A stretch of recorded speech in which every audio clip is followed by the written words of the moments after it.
We all need a place where our hearts can breathe at. This is where broken hearts heal, courage is born, and silence finds a voice. Welcome to Motivational Humanity. You are not alone.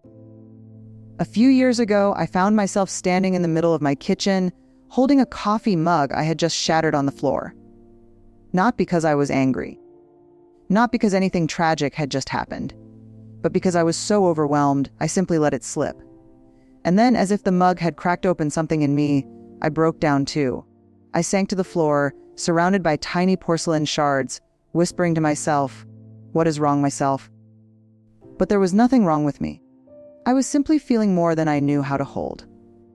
That moment taught me one of the most powerful truths of my life. Most of us were never taught how to feel our feelings, let alone handle them with grace, courage, or self-compassion. We were taught to hide them, push them down, distract ourselves, or label them as weakness. So today, we're going to talk about how to handle emotion, not like robots, not like people trying to fix something broken, but like whole human beings. We live in a world that praises logic and punishes feeling. Somewhere along the way, emotions became a liability, something to manage, control, hide. From the time we're little, we're given these subtle and not so subtle messages.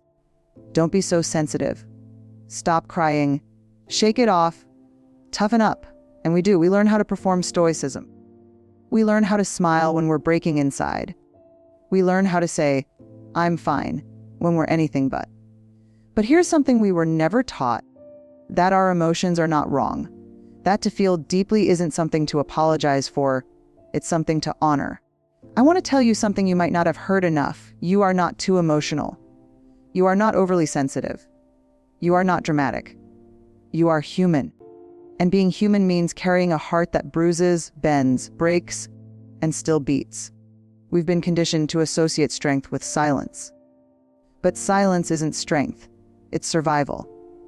And while survival might get you through a season, it won't bring you peace. We weren't made just to survive our emotions. We were made to understand them, to sit with them, to honor them like sacred messages from within. I remember once watching a little girl fall on the playground. She scraped her knee, looked around, and when she noticed nobody was rushing to her, she quickly blinked back tears, stood up, and forced a laugh. And my heart shattered. Not because she was hurt, but because she already knew what so many of us had learned, that sometimes people don't give us permission to feel unless we bleed enough for it to be visible. But the pain we carry isn't always visible. Some of the deepest wounds are internal. Some of the heaviest emotions don't have an external trigger. Sometimes you're sad and you don't know why. Sometimes you're angry, but it doesn't make sense. Sometimes you're happy, but the joy scares you because it feels too good to last. That's okay. You don't need a reason to feel. Your emotions are valid, even when they're messy, even when they're inconvenient, even when no one else understands them.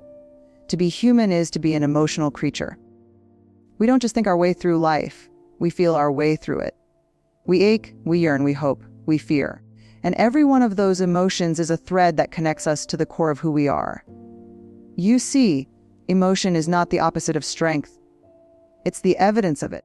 It takes tremendous courage to feel, to sit in discomfort, to hold grief, to stay tender in a world that constantly tries to harden you. So if today your feelings feel big, if your emotions are bubbling beneath the surface, if you've been holding it together and you're exhausted, you are not too much. You are a living, breathing, feeling being. Every emotion we feel is carrying a message. It's not just noise.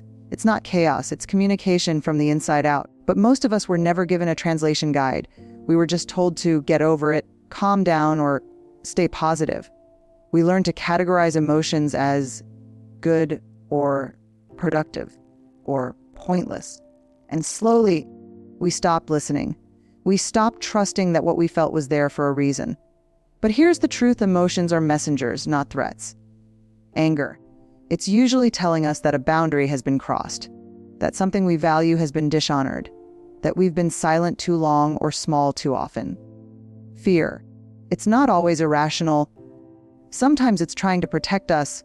Sometimes it's showing us where we need to build courage. Sadness. It's love in a different form.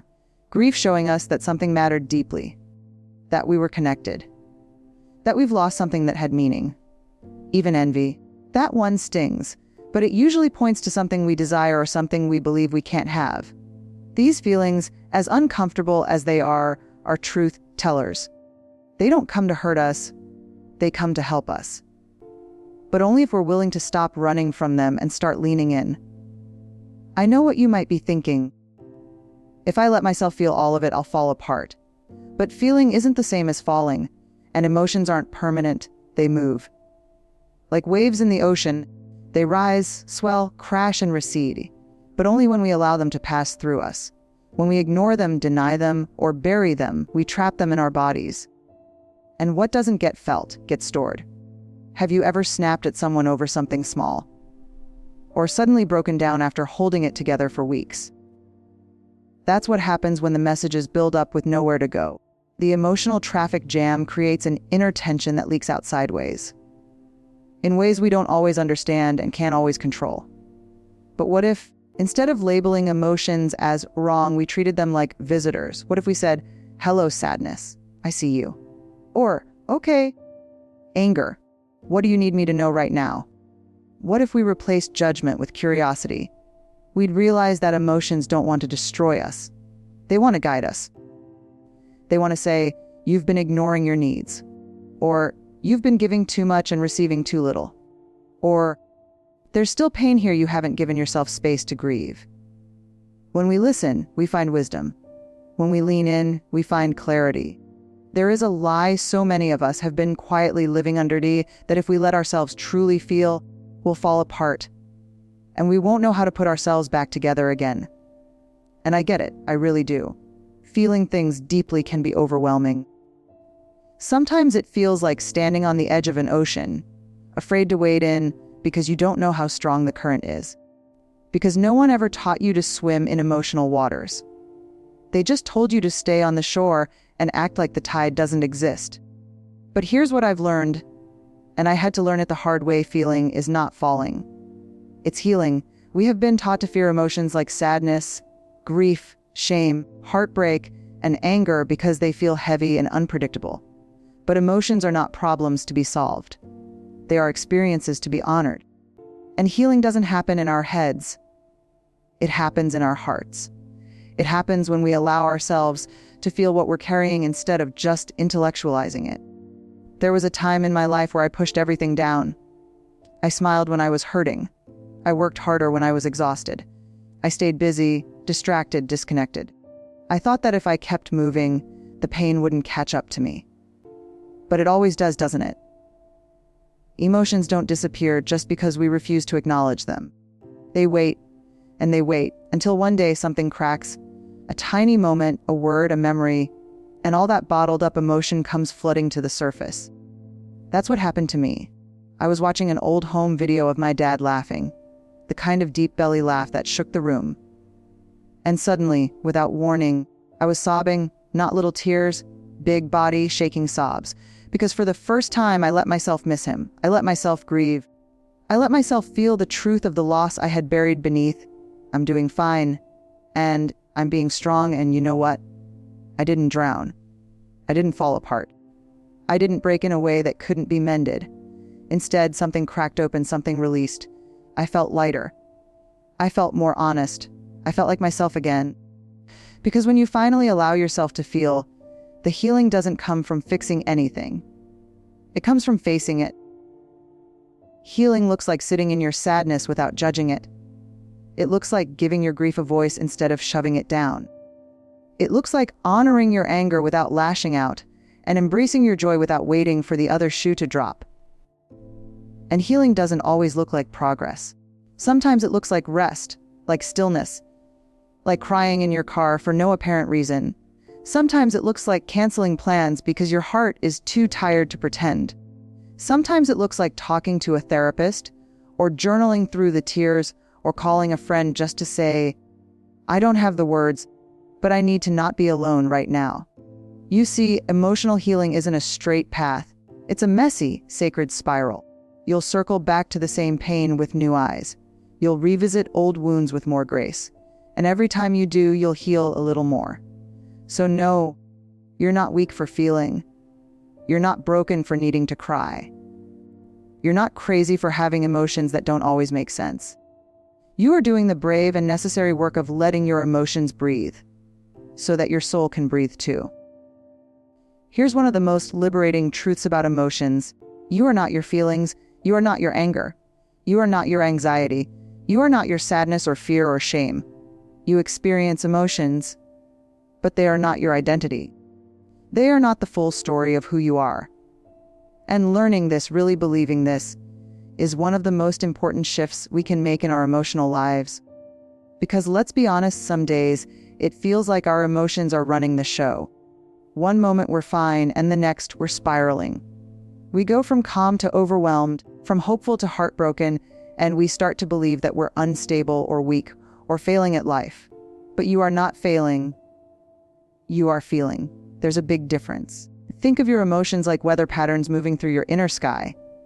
Some days are sunny, some are stormy, some are heavy with fog, but the sky itself, you, remains unchanged. The sky doesn't apologize for the storm. It allows it, holds it, and waits for it to pass. That's emotional maturity, not getting rid of the feelings, but learning how to be with them, without letting them take over.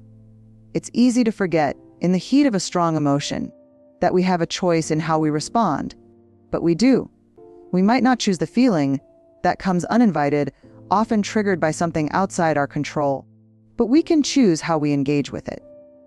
When anger rises, we can take a breath instead of exploding. When anxiety builds, we can ground ourselves instead of spinning out. When sadness swells, we can create space for it rather than pretending we're fine. It takes practice and self-awareness and an incredible amount of self-compassion. But it's possible. There's a quote I love that says, "You can't stop the waves, but you can learn to surf." That's what emotional regulation is. Not shutting off your feelings, but learning to ride them with skill, grace, and courage. I remember a moment not long ago when I was overwhelmed with stress, deadlines, family tension, financial worries all piled up in one week. And instead of acknowledging it, I pushed through like I always do. Until one evening, my partner asked me a simple question, "Are you okay?" And I snapped at him. Not because of the question, not because of him, but because my emotions had been stacking like bricks on my chest, and I had refused to notice until I couldn't breathe anymore. That night, I sat down with myself, not to criticize or shame, but to check in. I asked, "What am I really feeling?" And the answer was afraid, exhausted, unseen. That's the power of slowing down. When you name what you're feeling, you take back control. You step out of reactivity and into responsibility, not just for how you feel, but for how you act because of it. Emotional responsibility doesn't mean you're always calm. It means you're aware. It means you take ownership of your inner world instead of blaming it on everything around you. It means you respond to your emotions with kindness and curiosity instead of judgment. Because here's the truth, emotions are meant to pass through us, not possess us. They are waves to ride, not cages to live in. And every time you choose to pause, to breathe, to feel without falling apart, you build a deeper trust in yourself. You learn that you are capable of holding hard feelings without being defined by them. You learn that you don't have to be perfect. You just have to be present. When we stop fearing our emotions and start embracing them, something beautiful happens. We begin to connect more deeply with ourselves and with others. Our emotions, which once felt like barriers to our relationships and to our peace, become bridges. They become invitations to intimacy, empathy, and understanding. You see, so many of us walk around wearing emotional armor, smiling when we're hurting, nodding when we're confused, laughing when we feel empty. We're afraid that if people saw the real us, the messy, uncertain, emotional us, they'd turn away. But the opposite is almost always true. The more real we are, the more we belong. Think about it when someone opens up to you and says, "I've been struggling too," or "I felt exactly that way once." Don't you feel an instant sense of connection? That's because vulnerability is the birthplace of trust, not performance, not perfection, vulnerability. When we share our emotions honestly, we give other people permission to do the same. We break the cycle of silence. We create safe spaces for healing. And those moments, The ones where someone sees you, really sees you and says, "Me too." Those are the moments that make us feel less alone in the world. But it starts with us. It starts with being brave enough to say, "I'm not okay right now," even when we'd rather pretend. It starts with reaching out, even when it feels like we might be a burden. It starts with showing up for ourselves so we can show up for others in a real and meaningful way. One of the most powerful things you can ever offer someone is your emotional presence, not your advice, not your solutions. Just your being, just your willingness to sit with someone in their sadness, their joy, their confusion, and not rush to fix them. Because people don't want to be fixed. They want to be felt. They want to know they're not weird or broken or too much. And the only way we can offer that to others is by learning to offer it to ourselves first. That means listening to our own feelings without judgment, holding space for our grief, speaking gently to our anxiety, giving compassion to our anger, not pushing these emotions away but welcoming them. And by doing that, learning how to be a safe space for others too. Imagine a world where we weren't afraid of emotion, where sadness wasn't hidden, where tears weren't apologized for, where joy wasn't tempered by guilt or fear, and where we saw emotional expression as a strength, not a flaw. Imagine what our relationships would look like. Imagine how much more whole we'd all feel. Because here's the truth, our emotions are the threads that stitch us together. They remind us we're not alone in our pain or in our joy. They remind us that beneath the surface differences, we are all carrying hopes, fears, dreams, and wounds. And the more we allow ourselves to feel, the more human we become, and the more connected we stay. Let your emotions build bridges. Let your honesty be a light in someone else's darkness. Let your story be the reason someone else feels safe telling theirs. Because healing doesn't just happen in solitude. It happens in community. It happens when we show up with our full hearts and say, "This is me, not perfect, but real, and worthy of love anyway." You don't have to have it all together to be someone's anchor. You just have to be willing to feel, and to let others feel too. That's how we grow. That's how we rise, together. Emotionally honest, beautifully human, and deeply, deeply connected. So tonight, if your heart feels heavy, if something inside you is begging to be felt, don't run. Sit with it. Put your hand on your heart and whisper, "I'm here. I'm listening." Let yourself feel. Let yourself be human. You are not too much. You are not weak for feeling. You are a soul learning how to hold life, with all its beauty, its heartbreak, its depth. And the more you honor your emotions, the more they'll teach you who you really are. Keep feeling, keep healing. We need more people in this world who lead not just with strength, but with heart.